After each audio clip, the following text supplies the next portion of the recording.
शांतिपुर नामक गांव में वीना अपनी माता पिता के साथ रहा करती थी। वीना के पिता की गांव में कपड़े की छोटी सी दुकान थी। एक बार की बात है, वीना अपनी सहेली के शादी में गई हुई थी। राहुल का परिवार भी उसी शादी में आया हुआ था। राहुल की मां राहुल के लिए लड़की देख रही थी। तभी उसकी नजर अचानक वीना पर पड़ी। देख रही है आरती, वो लड़की कितनी सुंदर है। जरा पता तो कर इसके माँ बाप कौन है। मैं आज ही राहुल के रिश्ते की बात करती हूँ इसकी माँ से। हाँ माँ, आपसे पहले ही मैंने सब पता कर लिया है। ये पड़ोस की गांव की बीना है। बहुत अच्छी लड़की है माँ। शादी के बाद हम उसके घर रिश्ता लेकर चलेंगे। दूसरी तरफ वीना की सहेली निर्मला से कहती है, बीना, तुझे कच्चे आम बहुत पसंद है ना? हाँ निर्मला, लेकिन तू क्यों पूछ रही है? इसलिए क्योंकि तनु के घर के पीछे कच्चे आम का बाग है। हम चुपचाप से उस बाग में चलते हैं और आम खाकर आ जाएंगे। क्या सच में? लेकिन अगर किसी को पता चल गया तो? अरे नहीं, किसी को पता नहीं चलेगा। हम चुपचाप से जाएंगे और आम खाकर वापस आ जाएंगे। लगभग शाम हो चुकी थी। निर्मला और बीना तनु की घर के पीछे वाले आम की बाग में पहुंची। वो एक बड़े से आम के पेड़ के नीचे जाकर खड़े हुए जहां बहुत सारे आम लगे हुए थे। निर्मला ने पत्थर उठाया और आम के झाड़ पर मारने लगी। तभी वीना ने अचानक देखा कि आम के पेड़ पर कोई बैठा हुआ है। निर्मला, देख तो, वहाँ पर कोई बैठा हुआ है। चल, हम वापस चलते हैं। अरे, तू क्या बकवास कर रही है? वहाँ पर कोई नहीं। बेटा, ये तेरी गलतफहमी है। बीना को लगातार कोई औरत आम की झाड़ पर बैठी हुई दिखाई दे रही थी, लेकिन निर्मला को वहां पर कोई भी दिखाई नहीं दे रहा था। दोनों ने आम खाया और वापस आने लगी। तभी बीना को ऐसा लगा कि कोई उसका पीछा कर रहा है। उसने पलटकर देखा तो वही औरत उसका पीछा कर रही थी जो झाड़ के ऊपर बैठी थी। उसका चेहरा अंधेरे में वीना को दिखाई भी नहीं दे रहा था। निर्मला, निर्मला, देखना, वो हमारा पीछा कर रही है। नहीं बीना, वहाँ कोई नहीं है। ये तेरी गलतफहमी है। चल, जल्दी से घर चलते हैं। वो दोनों घर आ जाती है और रात भी हो जाती है। वीना भी अपने घर आ जाती है और अपने कमरे में सोने चली जाती है। वीना को नींद आ रही थी। तभी उसने अचानक देखा उसके सामने कोई खड़ा हुआ है। वीना चौंक कर उठकर बैठ गई। कौन हो तुम? उस औरत ने कुछ नहीं कहा। उसके बाल उसके चेहरे पर बिखरे हुए थे और सफेद साड़ी में वो चुपचाप खड़ी रही थी। ये देखकर वीना बहुत डर गई और जोर जोर से चिल्लाने लगी, माँ, पिताजी, जल्दी आइए। वीना के माता पिता उठकर उसी कमरे में आ गई। क्या हुआ बेटा? तू इतनी जोर से क्यों चिल्ला रही है? माँ, अभी यहाँ पर कोई था। लेकिन बेटा, यहाँ पर तो कोई नहीं है। तुझे जरूर कोई गलतफहमी हुई है। जा, सो जा। वीना के माँ बाप ने कहा और उसके बाद वहां से चला गया और वीना भी सो जाती है। अगले दिन सुमन अपने बेटे का रिश्ता लेकर वीना के घर आती है। बहन जी, मुझे तो बीना बहुत पसंद है। अगर आपको मेरा बेटा पसंद आए तो हम जल्दी ही इन दोनों की शादी कर देंगे। हाँ बहन जी, मुझे कोई एतराज नहीं है। और इस तरह वीना और राहुल का रिश्ता पक्का हो जाता है। राहुल की माँ और राहुल अपने घर चले जाते हैं। रात होती है और वीना किचन में खाना बनाने के लिए जाती है। वीना जैसे ही फ्रीज खोलती है तो देखती है कि फ्रीज में आम से भरा हुआ है। वीना डर जाती है और पीछे हटने लगती है। तभी फ्रिज के अंदर से एक हाथ बाहर आता है और वीना जोर से चिल्लाती है। वीना की आवाज सुनकर उसकी माँ किचन में आती है। क्या हुआ बीना, क्यों चिल्ला रही हो?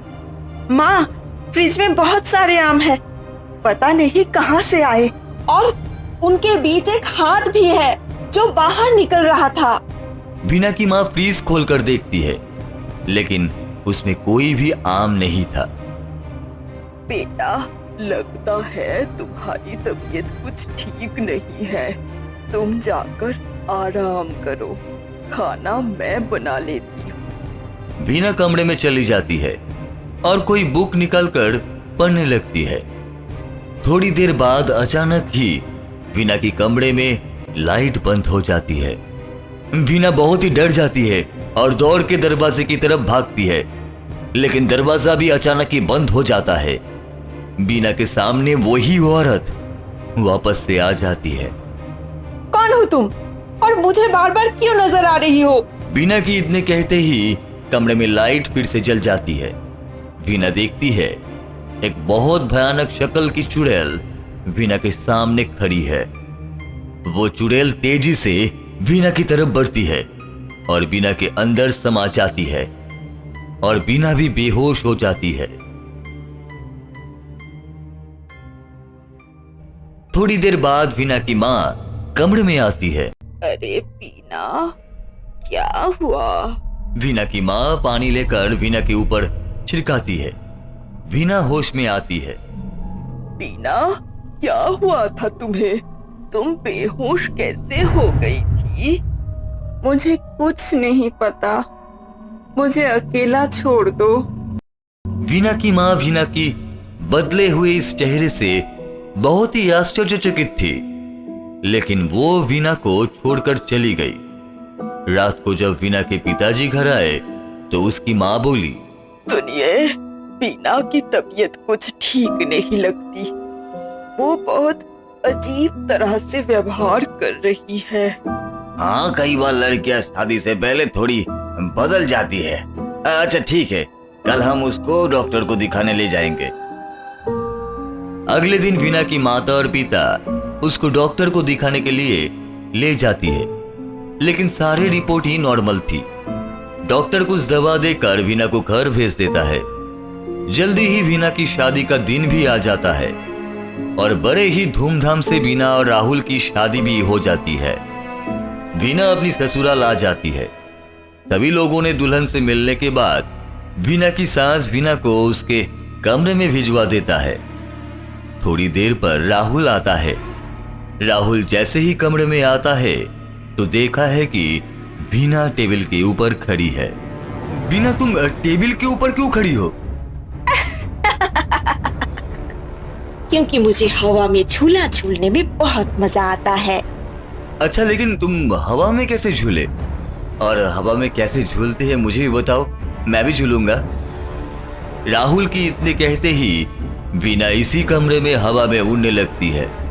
ये देखकर राहुल बहुत ही डर जाता है और कहता है, वीना नीचे आ जाओ, मुझे अब डर लग रहा है। राहुल की बात सुनकर वीना नीचे आ जाती है।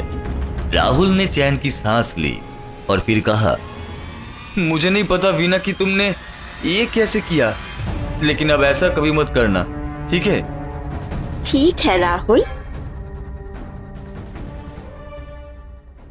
फिर दोनों सो जाते हैं और सुबह भी हो जाती है। वीना के व्यवहार दिन में बहुत अच्छा रहता है, लेकिन शाम होते ही वीना पूरी तरह बदल जाती है। वो किसी से बात नहीं करती और अपने कमरे में ही रहती है। वीना के सास वीना के इस व्यवहार से बहुत ही परेशान थी। एक दिन वो राहुल से कहती है, राहुल, मुझे बीना का व्यवहार कुछ ठीक नहीं लगता। जरूर कुछ गड़बड़ है। वो शाम को बहुत अजीब अजीब हरकतें करती है। कभी कमरे में चली जाती है, कभी लगातार हंसती है, कभी रोने लगती है और कभी आंखें फाड़ फाड़ कर मुझे देखती रहती है। मुझे तो कुछ समझ नहीं आता। मैं तो कहती हूँ कि हमारे पड़ोसी गांव में जो तांत्रिक बाबा है ना, हमें उन्हें बीना को दिखा लेना चाहिए। ओहो माँ, तुम भी इन पुरानी बातों में ही लगी रहती हो। वीना अभी अभी तो आई है, इसीलिए उसे कंफर्ट नहीं लगता होगा। धीरे धीरे सब ठीक हो जाएगा, आप चिंता ना करो। राहुल ऐसा कहकर चला जाता है।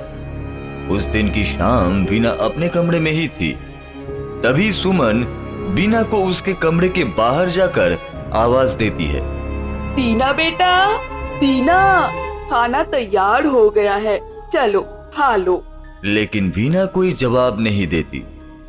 सुमन कमरे के अंदर आती है तो देखती है कि वीना कमरे में लेटी हुई है और लगातार छत की तरफ देख रही है।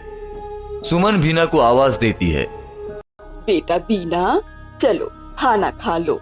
तुझे समझ में नहीं आता बुढ़िया, मैं सिर्फ आम खाती हूँ, खाना नहीं खाती, समझी? क्या हो गया है तुम्हें बेटा? ये तुम क्या बोल रही हो? मैं सच कह रही हूँ बुढ़िया। अब सुमन को डर लगने लगती है। वो जल्दी से दरवाजे की तरफ भागती है, लेकिन अचानक ही दरवाजा बंद हो जाता है। मुझे जाने दो, दरवाजा खोलो। तू कहीं नहीं जा सकती बुढ़िया, आज मैं तुझे जिंदा नहीं छोड़ूंगी।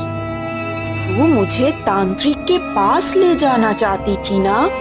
ना तू जिंदा रहेगी और ना वो तांत्रिक के पास ले जाएगी। और ये कहते कहते ही वीना भयानक शक्ल की चुड़ैल में बदल जाती है। अच्छा, तो मेरा शक सही था, तुम एक चुड़ैल हो।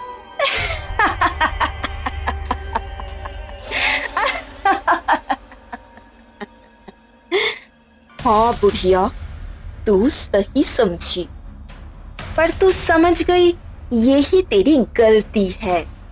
ये कहकर वीना हवा में उड़ने लगती है और फिर उसने अपने बालों को लंबा करना शुरू किया और फिर उन बालों को सुमन के गले में लपेट दिया। सुमन तरफ तरफ कर मर गई। फिर वीना चिल्लाती हुई बाहर निकली। आरती दीदी, देखो माँ को क्या हो गया। आरती दौड़कर कमरे में आई तो देखी कि सुमन मर चुकी थी। तभी वहां पर राहुल भी दिखा गया। देखो भैया, माँ को क्या हो गया? थोड़ी देर पहले तो बिल्कुल ठीक थी वो।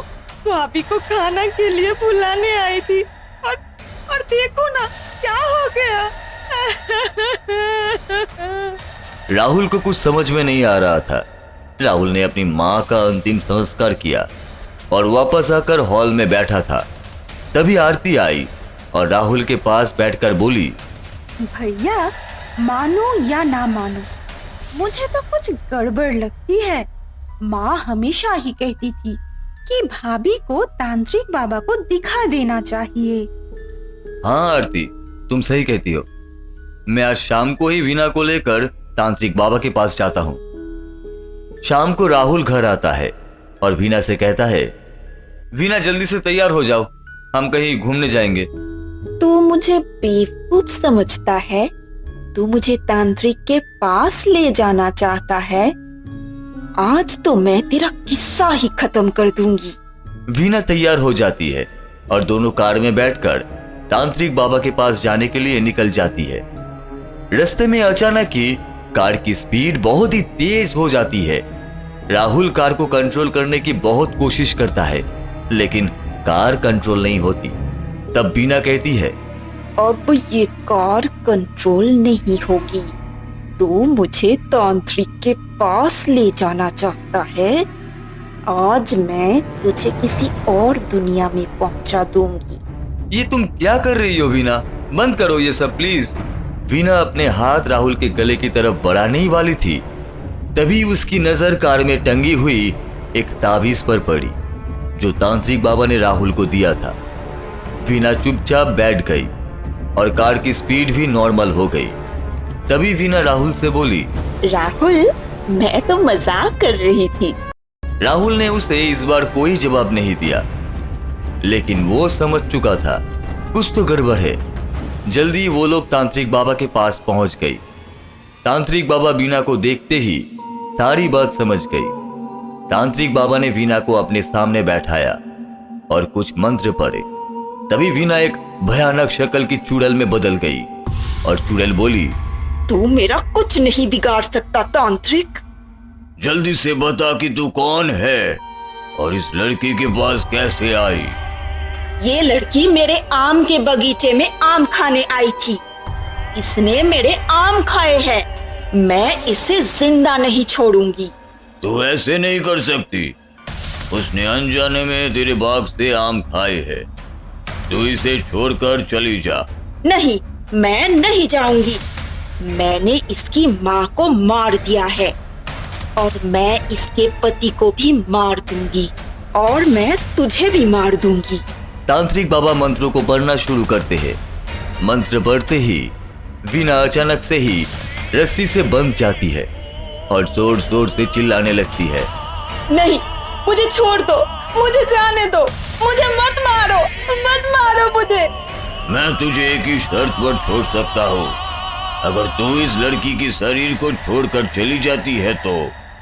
ठीक है, मैं इसे छोड़ दूंगी, लेकिन मेरी एक शर्त है। मुझे मेरे आम के पेड़ पर वापस पहुंचा दो। फिर तांत्रिक बाबा उसे अपने मंत्रों की शक्ति से एक मटके में कैद कर लेती है और वीना पूरी तरह ठीक हो जाती है। फिर वो लोग साथ में जाकर उस चुड़ैल को आम के पेड़ पर छोड़ देती है और तांत्रिक बाबा अपनी शक्तियों से उसी चुड़ैल को आम के पेड़ पर ही बांध देता है और राहुल से कहता है, अब तुम निश्चिंत होकर घर जाओ। राहुल, मैंने इसे इस आम के पेड़ के साथ ही बांध दिया है। अब ये कभी भी इस आम के पेड़ से बाहर नहीं निकल पाएगी।